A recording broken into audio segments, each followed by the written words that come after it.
confie ce message, je te confie cette parole. Je demande ton onction, je demande ta puissance. Je demande, Seigneur, que tu me oignes et que tu me donnes ta parole pour ton peuple, que je sois un simple instrument entre tes mains et que tout soit dit et fait pour ta gloire. Parle à ton peuple, ô Jésus. Saint-Esprit, accompagne cette parole de puissance, de prodige, afin de la confirmer comme venant de Dieu. Je lis tout esprit impur, toute puissance de ténèbres. Amen. Amen. Amen. Nous allons rester debout, nous allons lire la parole de Dieu dans Romains 12, verset 2. Le thème de mon message ce soir, c'est « Ne vous conformez pas au siècle présent ». Tu peux le dire à ton voisin? Maintenant, dis-lui, ne te conforme pas au siècle présent. Amen. Romains 12, verset 2. Et j'aime lire la Bible avec le peuple de Dieu pour détecter ceux qui ne lisent pas la Bible. Amen. Romains 12, verset 2. Vous y êtes? 1, 2, 3. Allons-y. Ne vous conformez pas au siècle présent, et soyez transformés par le renouvellement de l'intelligence, afin que vous discerniez quelle est la volonté de Dieu, ce qui est bon, agréable et parfait.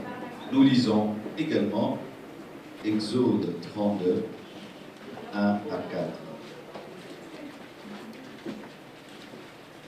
Vous y êtes? 1, 2, 3. Allons-y. Le peuple, voyant que Moïse tardait à descendre la montagne, s'assembla autour d'Aaron et lui dit: Allons, fais-nous un Dieu qui marche devant nous, car ce Moïse, cet homme qui nous a fait sortir du pays d'Égypte, nous ne savons pas ce qu'il est devenu. Aaron leur dit: ôtez les anneaux d'or qui sont aux oreilles de vos femmes, de vos fils et de vos filles, et apportez-les-moi. Et tous ôtèrent les anneaux d'or qui étaient à leurs oreilles, et ils les apportèrent à Aaron. Il les reçut de leurs mains, jeta l'or dans un moule, et fit un veau en fonte, et dit: Israël, voici ton Dieu, qui t'a fait sortir du pays d'Égypte. Clôturons avec 1 Samuel 8, versets 1 à 9. 1 Samuel 8, versets 1 à 9. Vous y êtes? C'est facile avec la Bible électronique. 1 Samuel 8, 1 à 9, 1, 2, 3. Lorsque Samuel devint vieux, il établit ses fils juges sur Israël. Son fils premier-né se nommait Joël, et le second Abishai. Ils étaient juges à Beersheba. Les fils de Samuel marchaient point sur ses traces, ils se livraient à la cupidité, recevaient des présents et violaient la justice. Tous les anciens d'Israël sans Samuel vinrent au sein de Pharaon. Il lui dit: Voici, tu es vieux, et tes fils ne marchent point sur tes traces. Maintenant, établis sur nous un roi pour nous juger, comme il en a chez toutes les nations. Samuel vit avec des plaisirs. Il disait: Donne-nous un roi pour nous juger. Et Samuel pria l'Éternel.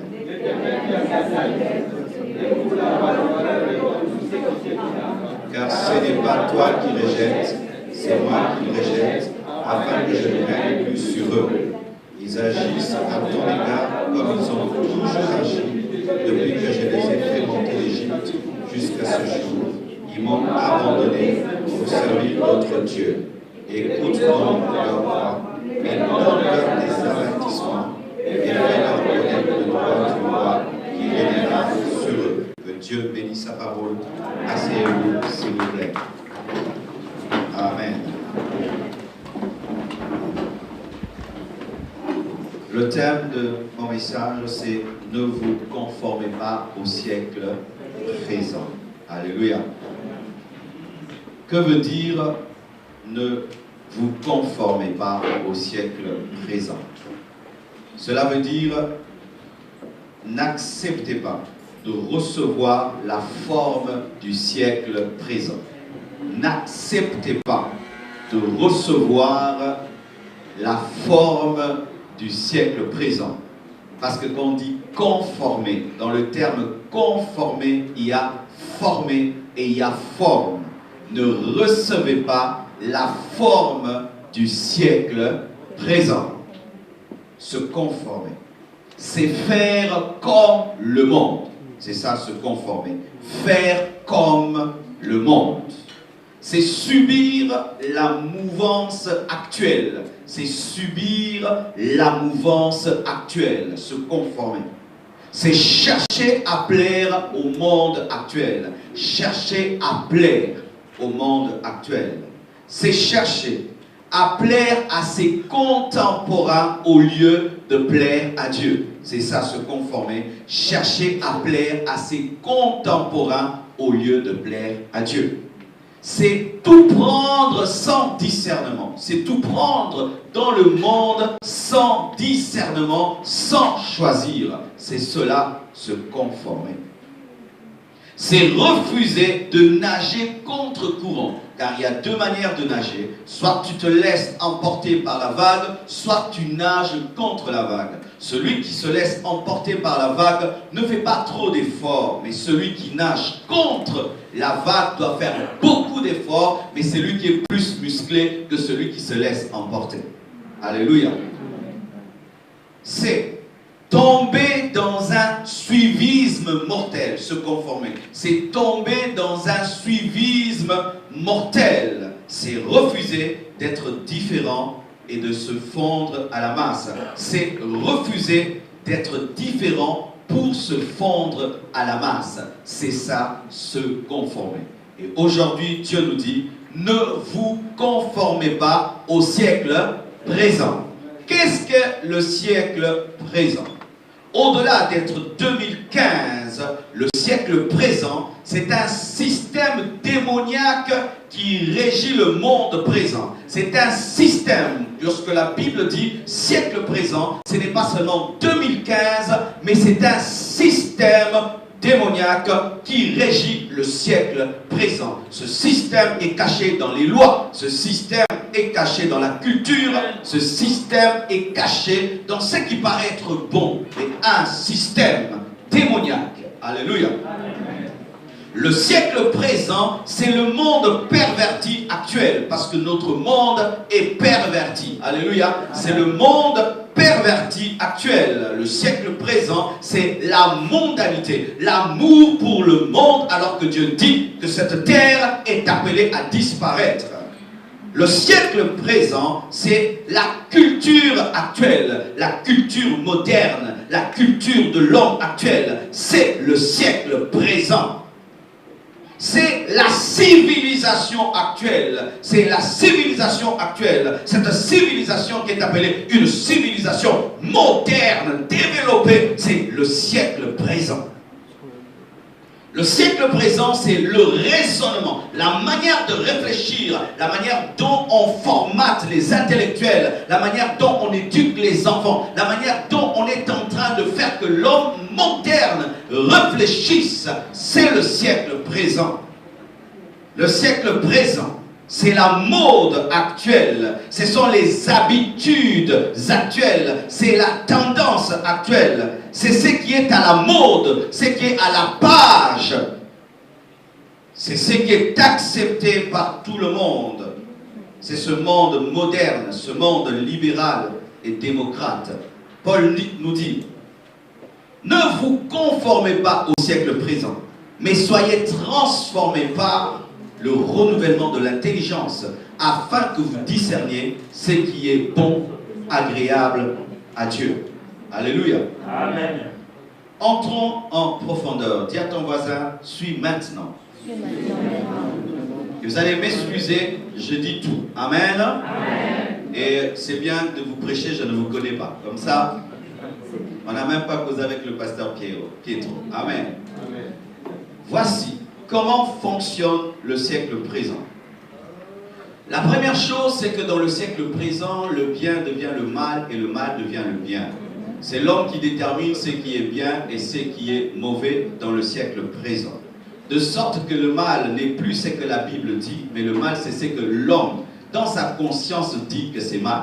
Et là, c'est un piège, parce que l'homme n'est pas Dieu pour déterminer ce qui est parfait, mais c'est à la parole de Dieu de déterminer ce qui est parfait. Sinon, demain, voler ne sera plus mal, si ça ne dérange personne. Alléluia. Sinon, demain, se promener tout nu, ce ne sera pas grave, parce que la conscience ne dit plus rien. Sinon, demain, être homosexuel ou lesbien, ce sera normal, parce que ça ne dérange plus personne. Amen. C'est ça, le siècle présent, où le mal et le bien n'est plus déterminé par la parole de Dieu, mais par l'homme lui-même. Mais l'homme n'est pas Dieu. J'ai dit l'homme n'est pas Dieu. Même si c'est l'homme le plus intelligent du monde, ce n'est pas l'homme de déterminer ce qui est bien ou mal, c'est la parole de Dieu. Et dans le siècle présent, le bien et le mal sont déterminés par l'homme lui-même. Ainsi on peut dire, cela ne me dérange pas de fumer, cela ne me dérange pas de m'enivrer, car je m'enivre chez moi-même, je ne vais pas dans les boîtes de nuit, et quand je m'enivre, j'insulte personne, pour moi ça ne me dérange pas. Oui, cher homme, ça ne te dérange pas, mais ça dérange celui qui a créé ton corps, car ton corps est le temple du Saint-Esprit. Ainsi, le bien et le mal ne sont pas d'abord déterminés par ta conscience humaine, mais sont déterminés par la parole de Dieu, car il est possible d'avoir une conscience flétrie. Ça veut dire une conscience qui a cessé de te réveiller et te révéler ce qui est bon et ce qui est mal. Le siècle présent veut nous dire que l'homme est devenu Dieu et c'est l'homme qui doit établir la loi. Non, c'est Dieu qui reste Dieu et c'est Dieu qui détermine ce qui est bon et ce qui est mal. Le siècle présent nous dit que parler de Dieu est une chose démodée. Comme là, nous sommes des hommes démodés. Nous sommes un ensemble de fous qui est en train de prier un Dieu invisible. Ils préfèrent qu'on parle de football, qu'on puisse parler. J'ai vu là à Bruxelles, partout on parle d'une femme qui fait ça. C'est quoi? Il y a un banquet ou quelque chose, c'est-à-dire un concert avec une femme qui va faire des danses classiques. Et partout, il y a cette femme qui fait là. C'est normal qu'on puisse parler de PSG, qu'on puisse parler de Barcelone, mais parler de Jésus-Christ de Nazareth dans le siècle présent, c'est être démodé. Je préfère être démodé et être sauvé qu'être à la mode et être perdu. Je répète, je préfère être démodé et être sauvé qu'être à la page et être perdu. Dans le siècle présent, parler politique, ça fait cool. Parler démocratie, ça fait cool. Mais parler de Jésus-Christ, ça fait non branché. Bien-aimés, j'aimerais vous dire de ne pas vous conformer au siècle présent et de présenter votre foi, de parler de Dieu à l'école, à l'université, dans les bus et partout. Alléluia. On permet que tout le monde puisse parler de tout, mais pas aux chrétiens de parler de Dieu. Et ainsi, dans les écoles, il ne faut pas montrer que tu crois en Jésus, mais tu peux montrer que toi, tu es fan de tel musicien. Pas de problème. Je suis fan de Jésus-Christ. Laissez-moi aussi présenter celui dont je suis fan. Dans le siècle présent, prier c'est une honte. Dans le siècle présent, dire que tu pries et tu attends la grâce de Dieu, c'est une honte. On nous dit que tu es intelligent, tu as la force. Bien aimé, la force ne suffit pas pour réussir. L'intelligence ne suffit pas pour réussir. Dieu doit te faire grâce. Et avoir la foi, ce n'est pas la folie. La foi, c'est la vraie sagesse. Alléluia. Le siècle présent nous dit que l'argent et le travail passent avant tout. L'argent, le travail passe avant tout. L'argent et le travail passent même avant Dieu et avant la famille. Ainsi l'homme dans le siècle présent, il est tout le temps mon travail, mon travail, mon travail et mon travail. Et quand on parle de travail, c'est quoi? Argent. Ainsi les hommes dans le siècle présent sont des adorateurs de l'argent. Adorateurs de l'euro, du dollar. Et ils sont même à l'église. S'il pêche, il n'est pas triste. Alléluia. Mais s'il manque l'argent, il est triste.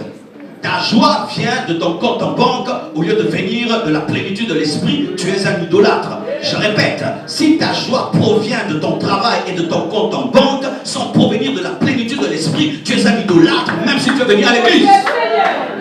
Amen. Des chrétiens qui ont l'argent lorsqu'il a 10 000 euros en banque là.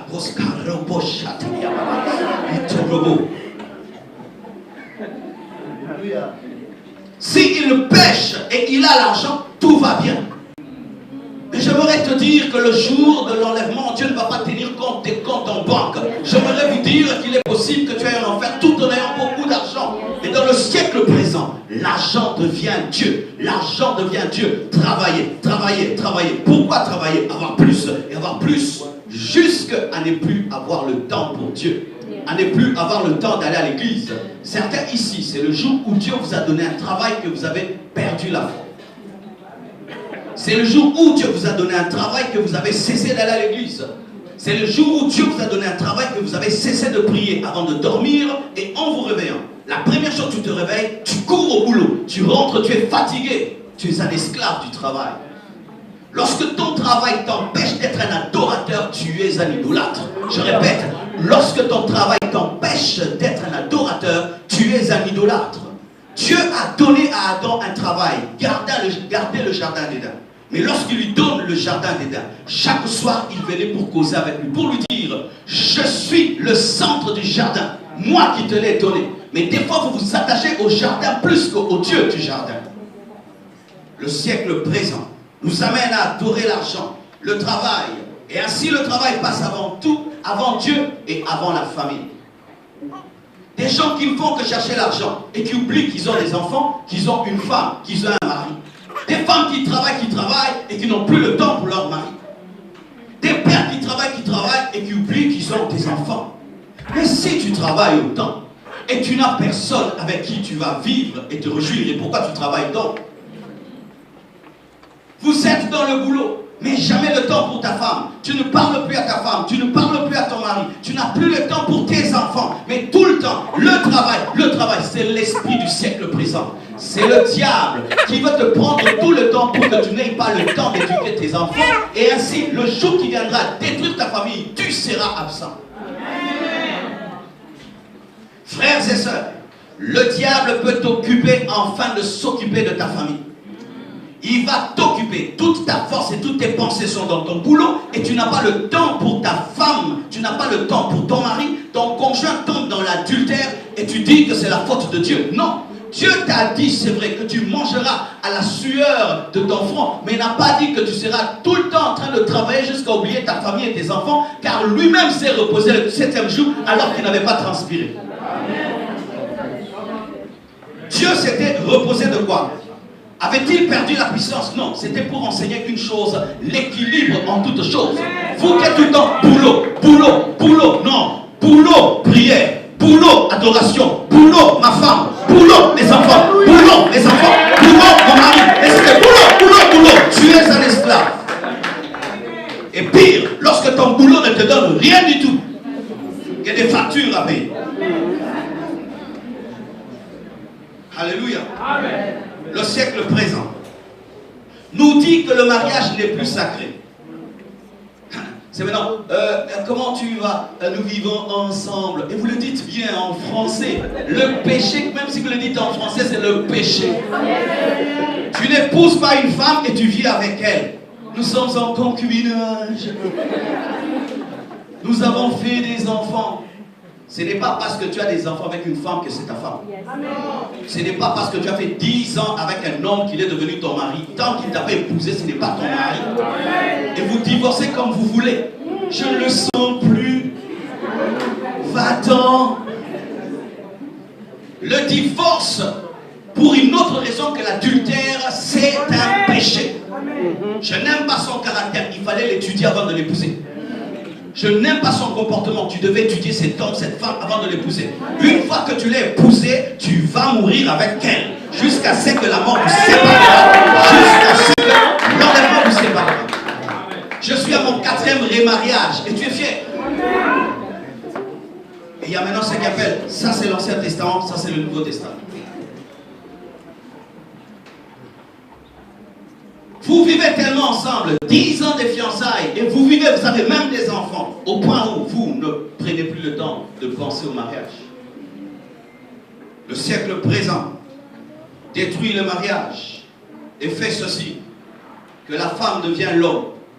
La femme devient chef de la maison. La Bible dit que c'est l'homme qui est le chef de la maison. Chère maman, c'est nous qui sommes les chefs de la maison. Je vous dis, c'est nous les chefs de la maison. Nous n'avons pas choisi de naître des hommes. C'est Dieu qui a fait qu'on soit des hommes. Et Dieu a dit, l'homme est est le chef de la femme comme Christ est le chef de l'église. Lorsque les femmes refusent de se soumettre aux hommes, c'est comme si l'église veut devenir le Christ et Christ devient l'église. Je vous assure, nous devons revenir à la parole de Dieu. Parce qu'aujourd'hui, le siècle présent est en train de faire des femmes des rebelles et les hommes des efféminés.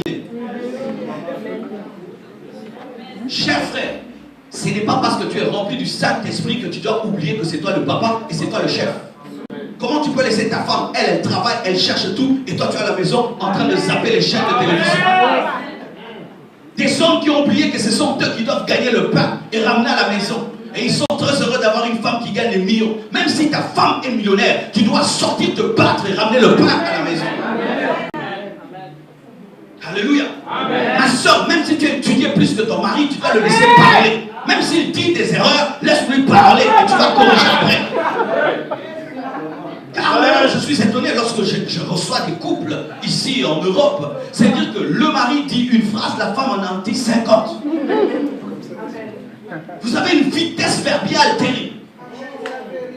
Vous ne savez pas vous taire lorsque le mari parle. Chère sœur, être chrétienne, ce n'est pas seulement prier en langue, c'est être soumise à son mari. C'est ainsi que vos maris ne savent pas se convertir lorsque ce sont des païens, parce que par votre insoumission, vous les empêchez de se convertir. Et quand on dit chef de la femme, ce n'est pas que la femme devient esclave, parce que les hommes, vous êtes contents. Non, mais tu dois aimer ta femme comme Jésus a aimé l'église. Jésus a aimé. Il est mort pour son église. Et tu dois être capable de mourir pour ta femme. Des fois, les hommes, vous réclamez la soumission des femmes tout en étant des infidèles. Des infidèles. Des infidèles. Des infidèles. Des infidèles. Tu trompes ta femme, mais tu veux la soumission. Tu trompes la femme, elle doit se donner à toi. Et si tu lui donnes le sida, lorsqu'un homme est adultère, la femme a le droit d'aller lui demander de faire des examens de sida. Et tout ça, c'est le siècle présent.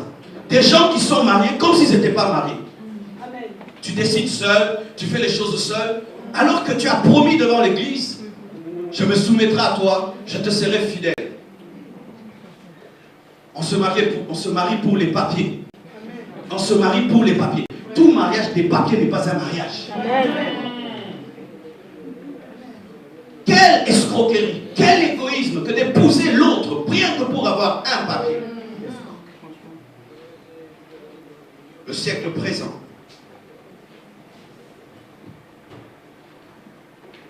fait que la constitution soit au-dessus de la parole de Dieu. De sorte que maintenant, les gens ne réfléchissent plus en fonction de la Bible, mais en fonction de ce que dit la loi. Non. Avant de consulter la loi, je consulte la Bible. Et si la loi contredit la Bible, je n'obéis pas à la loi. C'est ce que Daniel a fait. La loi a dit il faut adorer une idole. Mais Dieu a dit tu n'adoreras pas un autre Dieu. Il a accepté d'être jeté dans une fosse au lion que de se soumettre à une fausse loi. Et si dans votre nation, un jour on vous dit que vous devez bénir dans l'église l'homosexualité, pasteur, allez en prison. Allez en prison. Allez en prison.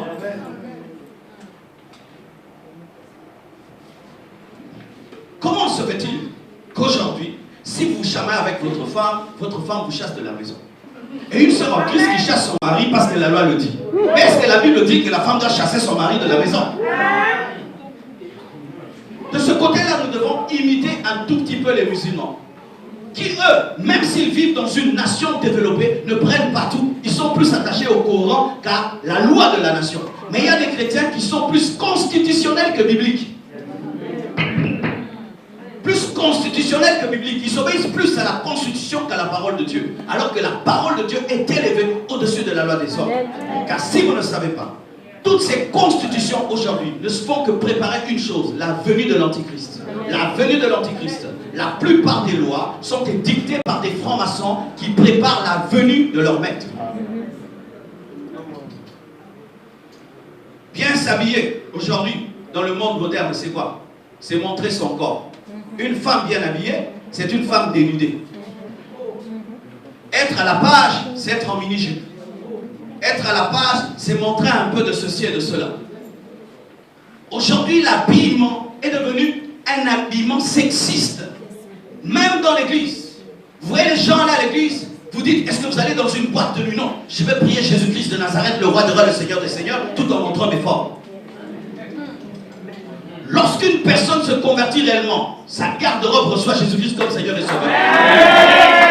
Mais le siècle présent, de plus en plus, est en train de dénuder les femmes. Et je vous assure, les choses que j'ai vues ici en été, mais c'est grave. Des culottes qui ne sont pas des culottes. C'est une culotte, c'est quoi? C'est du jean, mais... Je dis, mais ce jean n'est pas un jean, mais c'est un jean. Et donc, nous venons de l'Afrique, donc quand tu vois ça, tu dois... Oh Seigneur, Dieu, tout ça. Je remarque que vous êtes tellement habitués, au péché que ça ne vous dit plus rien. Mais je vous dis, c'est grave, c'est grave. Comment est-ce qu'une femme peut se promener en montrant son corps? Et pire, lorsqu'elle s'est dit chrétienne, ton corps est le temple du Saint-Esprit. Tu es une reine, ma soeur. Tu es une reine, tu es une reine, tu es une reine. Vous voyez comment est-ce que la reine de l'Angleterre s'habille? Vous voyez comment les princesses s'habillent? Vous êtes plus que la reine de l'Angleterre. Alléluia. Et surtout dans les fêtes des mariages, là ça devient extraordinaire. Les fêtes des mariages. Là, ce sont des... Eh ben, nous à l'église, le jour qu'il y a mariage, quand les filles d'honneur viennent, si elles sont mal habillées, elles n'entrent pas. Tu viens avec 12, tu as acheté des trucs très chers. Il y a quelqu'un qui regarde seulement la Bible, m'a dit, vous n'entrerez pas. Et que les mariés entrent tout seuls. Ah oui, parce que ce n'est pas parce qu'il y a un mariage qu'on doit pécher. Mais c'est vrai, pourquoi est-ce que dans les mariages, les femmes doivent montrer tout leur dos? Parce que c'est le jour du mariage. Et que tu vas te marier. Mais montre ça à ton mari après. Mais nous qui venons te bénir, on n'en a pas besoin.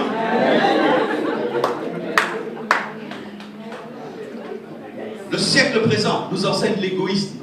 Ma vie. Et ainsi vous êtes dans une même église, vous ne vous connaissez pas. N'est-ce pas? Vous êtes dans une même église, on ne se connaît pas.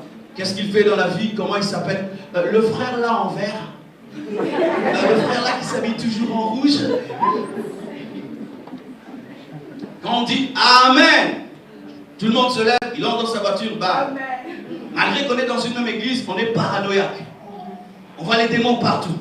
Tout le monde peut te faire du mal. Le siècle présent. Et j'ai remarqué dans votre siècle présent, vous aimez beaucoup les écouteurs. Vous savez pourquoi? Pour vous couper des autres. Comme ça, si on te dit bonjour, tu n'as pas entendu. Quelle est cette nation où les gens ont tout le temps des écouteurs? Tout le temps des écouteurs, en train d'écouter la musique. Comment tu sauras que je t'ai salué? Comment tu entendras que j'ai crié aïe? Chacun sa vie. Tu ne connais pas ton voisin. Le voisin ne te connaît pas. Et tu trouves que c'est normal. Il y en a même qui se glorifient. Tu sais que moi je connais personne par ici. Et tu sais le voisin, je connais pas. Moi je connais personne. Et il trouve qu'il est à la mode. Vraiment tu as la mode. Mais quelle mode? Tu vis le siècle présent. La Bible dit que la force de l'église primitive c'était quoi? La communion fraternelle. Même l'église moderne ne vit plus la communion fraternelle.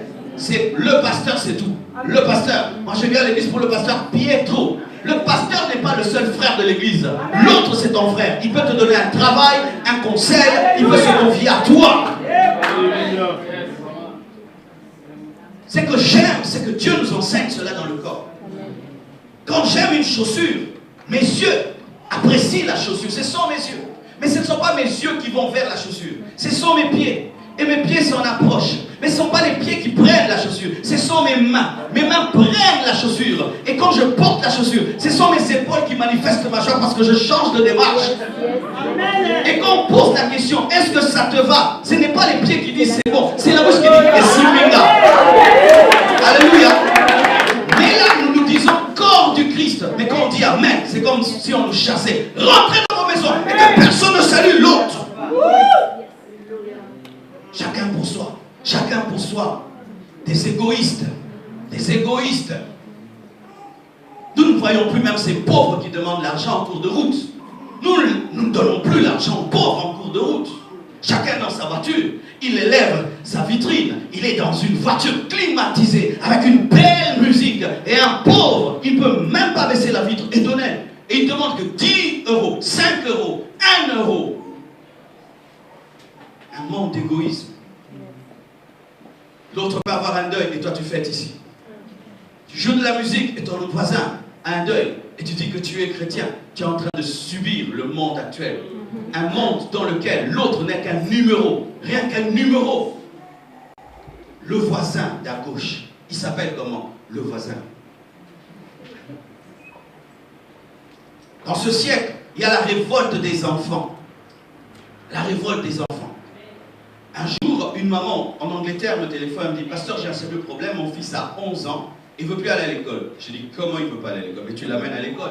Elle dit, non, pasteur, je ne peux pas l'amener à l'école. J'ai dit, comment tu ne peux pas l'amener à l'école?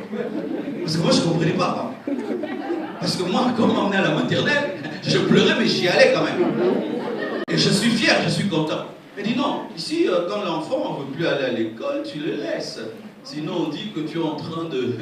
On dit quoi? Tu es en train de le presser et tout. J'ai dit, c'est vrai. Et quand est-ce qu'il va décider d'aller à l'école? Il peut aussi refuser toute sa vie. Ah, j'ai dit, comment ça? J'ai dit, ramène-le un peu au Congo. On va les délivrer un tout petit peu. On va l'étudier là-bas. Des enfants qui sont rois, des enfants qui sont chefs. Ils montent sur la chaise, papa ne dit rien. Ils cassent, maman ne dit rien. Arrête! Arrête! Mais je suis étonné comment vous faites. Mais c'est pas que nous on est morts, vous voyez, je suis vivant.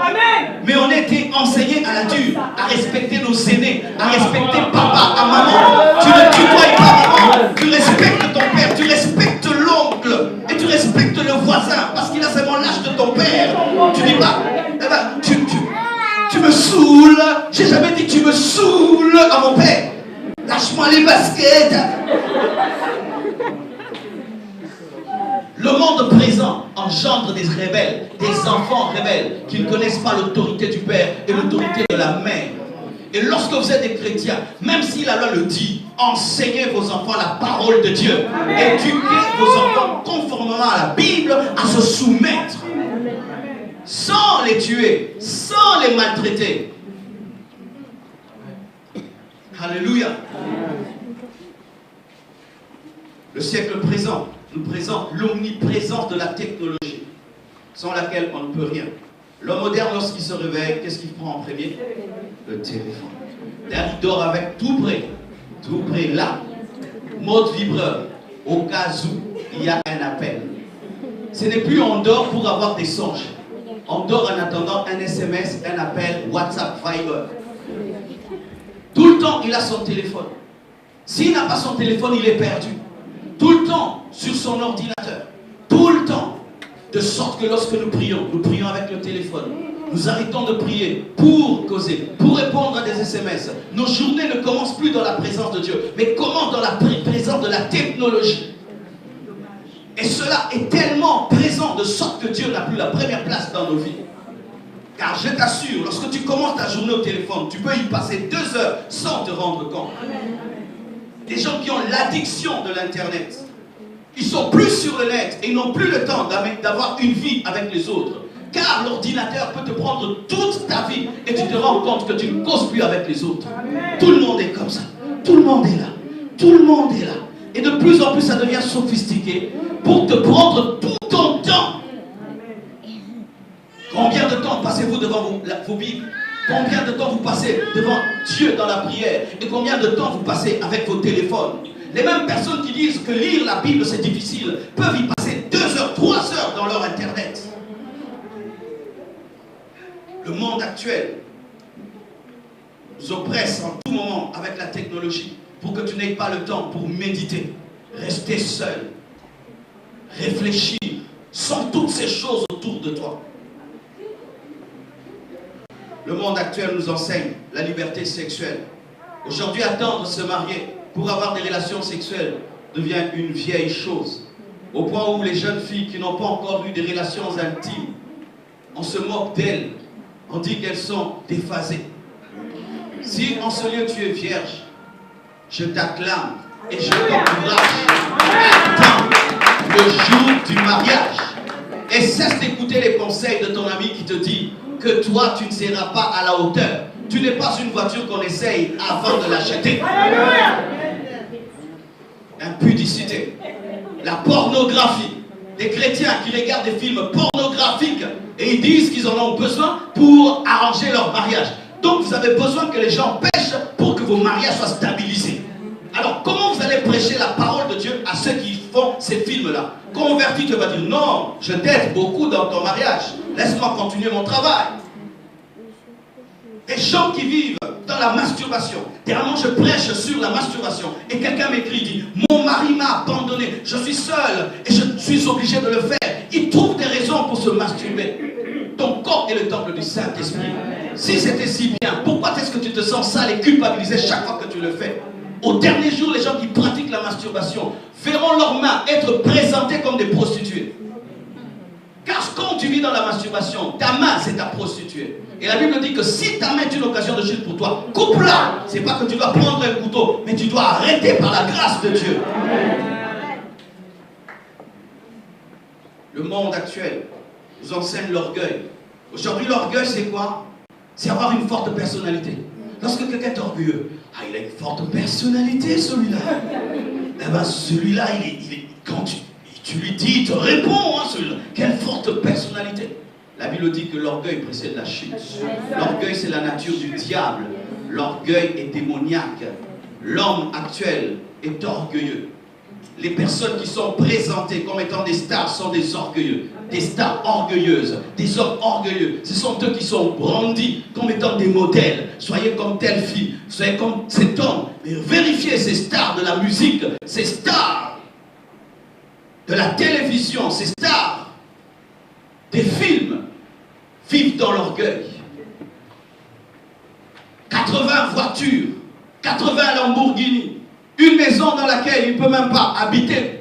Des chambres qu'il ne visite pas. Et tous les jeunes veulent être comme eux. Avec ETV. Vous connaissez ETV? Amen. Cette chaîne, il faut beaucoup prier. Des familles Kardashian qui sont présentées par tout le monde. Tout le monde veut être comme les Kardashian. L'orgueil. Qu'est-ce qu'ils enseignent à nos enfants? Le monde actuel. Être occultiste est devenu normal. Je ne sais pas si chez vous ça arrive, mais chez nous à Kinshasa maintenant, les sectes occultes font des affiches et des banderoles, invitent clairement les gens, clairement. Venez dans l'ordre ceci, clairement. C'est bien écrit en grand, clairement. Ils vont recruter dans les universités comme quand nous faisons l'évangélisation, sans se cacher. Alors que dans ma nation, être occultiste, c'était honteux. Mais aujourd'hui, c'est une fierté. C'est une fierté. Bien-aimés frères et sœurs, celui qui est occultiste sert un ange déchu. Déjà, il est interdit de servir les anges qui ne sont pas déchus comme Michael et Gabriel. Mais lorsque tu sers Lucifer, tu sers un déchu. Et le déchu est condamné à aller en enfer. Et si tu suis le diable, tu finiras en enfer. Alléluia. J'aimerais terminer. Pour ce qui est de l'Église, le monde actuel nous enseigne de prêcher l'évangile sans Christ. Un évangile sans Jésus. Une bonne nouvelle sans la croix. Des bénédictions sans repentance. Où les gens viennent à l'église et il ne faut plus déranger leur conscience. Comme là, peut-être que j'ai dérangé la conscience de certaines personnes et que tu allais très très bien avant de m'écouter, mais après m'avoir écouté, ta journée est gâchée. Et tu as des cauchemars la nuit. Alors on veut que dans l'église on puisse prêcher un évangile sans la croix.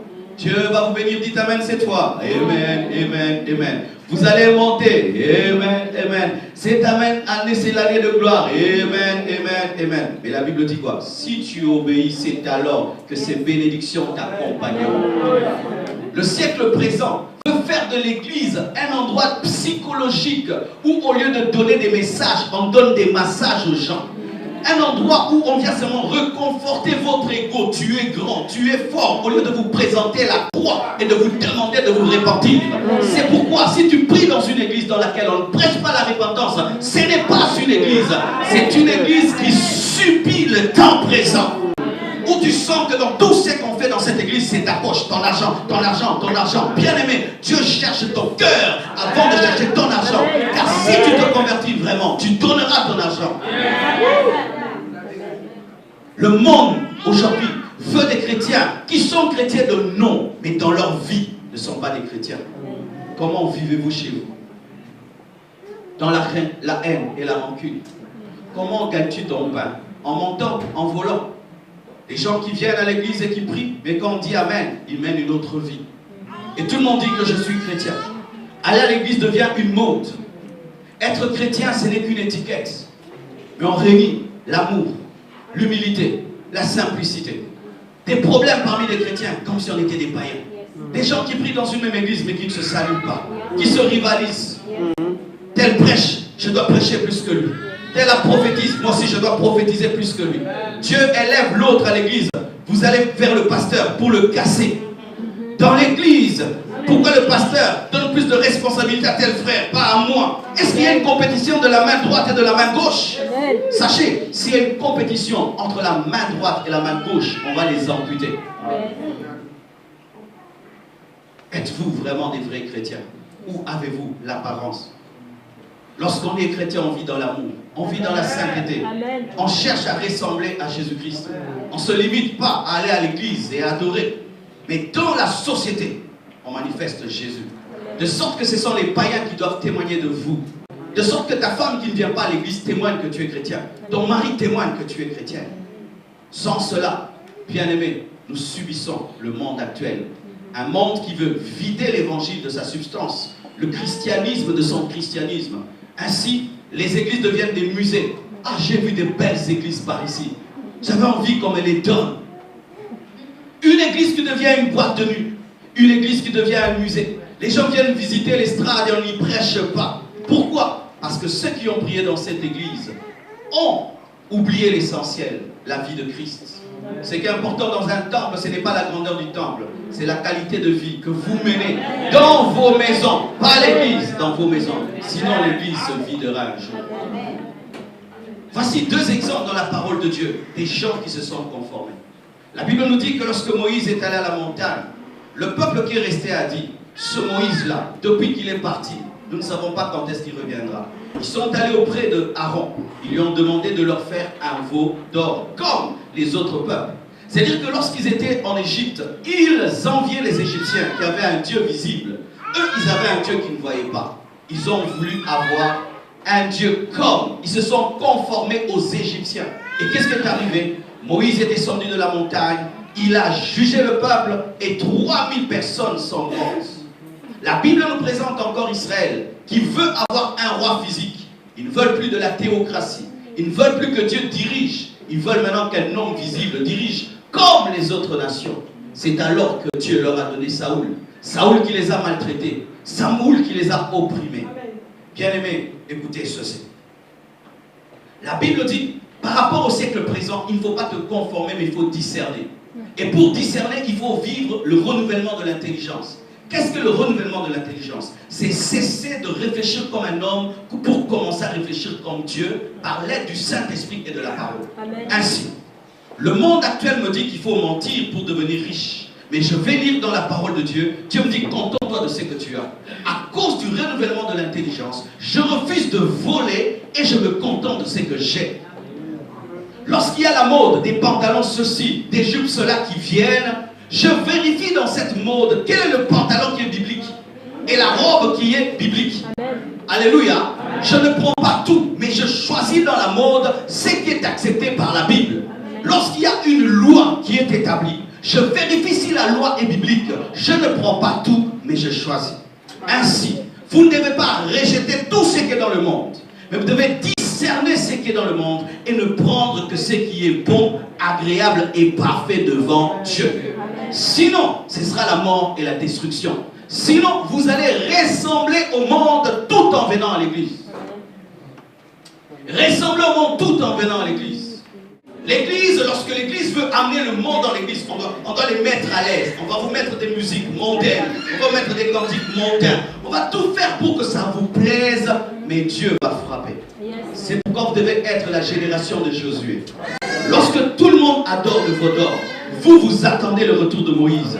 Et Moïse, c'est Jésus-Christ qui revient bientôt. Même si tout le monde autour de vous devient un chrétien conformiste, vous restez, demeurez radicaux. Amen.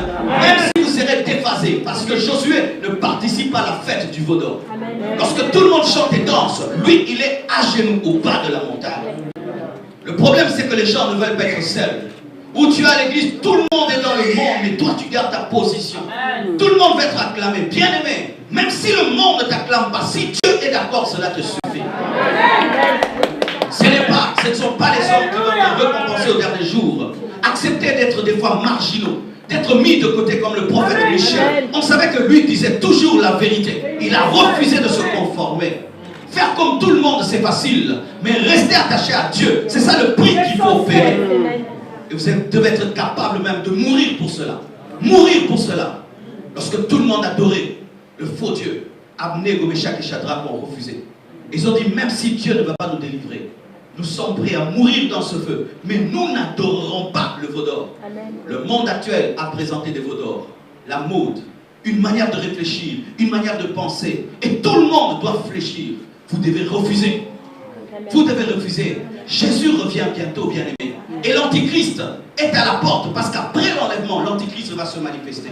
Mais si vous commencez à subir le monde actuel, alors vous ne ressemblerez plus à Jésus. Vous ressemblerez au diable. Parce que le prince de ce monde règne dans le monde.